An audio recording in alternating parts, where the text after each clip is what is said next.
नमस्कार, मी निरंजन ज्ञानदेवराव कातळे, मुक्काम खैरी, पोस्ट कळाशी, तालुका दर्यापूर, जिल्हा अमरावती. मी यावर्षी सौभाग्य हे वाण पेरलं होतं प्रवर्धन शीटचं. आणि सौभाग्य पेरल्यानंतर यावर्षी दैव असं की याच वर्षी भरपूर पावसाळा आला गेला. नवीन वाण, नवीन माहिती नाही, काही नाही, पण एवढं पाणी होतं की सोडून द्या. म्हणजे टोंगा जमिनीत सौभाग्य पेरल्यानंतर पाणी होतं. बरेच दिवस पराठीचं असं वाटलं की आता काही हे जमणार नाही. म्हटलं आपण नवीन वार पेरलं, माहिती काहीच नाही आहे, पण नवीन वार पेरल्यानंतर आपण यामध्ये वाणामध्ये फसू की काय अशी एक शंका होती मनाची. काही मन लागत नव्हतं, पण तरी काही दिवसानंतर ज्यावेळेस पाणी आटत गेलं आणि आपली मेहनत सौभाग्याला साथ देत गेली आणि सौभाग्यानं आपल्याला साथ दिली, त्यावेळेस असं वाटायला लागलं की आता पराठी जमते.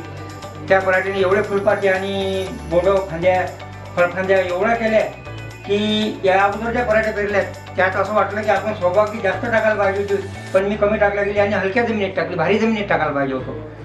त्यानंतर एवढं पीक म्हणजे चांगलं जोमात यायला लागलं की एकरी मला 12-12.5पर्यंत कापूस झाला त्या पराठीचा, हलक्या जमिनीत असून सुद्धा. हेच जर वाण भारी जमिनीत टाकलं असतं तर 17-18-20पर्यंत सुद्धा गेलं असतं.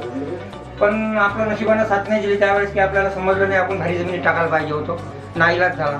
बाकी शेतकऱ्यांनी सौभाग्य या वाणाची थैल्या मिळाल्याबरोबर बुक करून टाकाव्या आणि लवकरात लवकर सौभाग्याच्या थैल्या बी पेरून टाकावं. काही न विचार करता प्रवर्धन शीटचं सौभाग्य एवढं बी चांगलं आहे की आपण पेरल्यानंतर सगळा अनुभव येईल.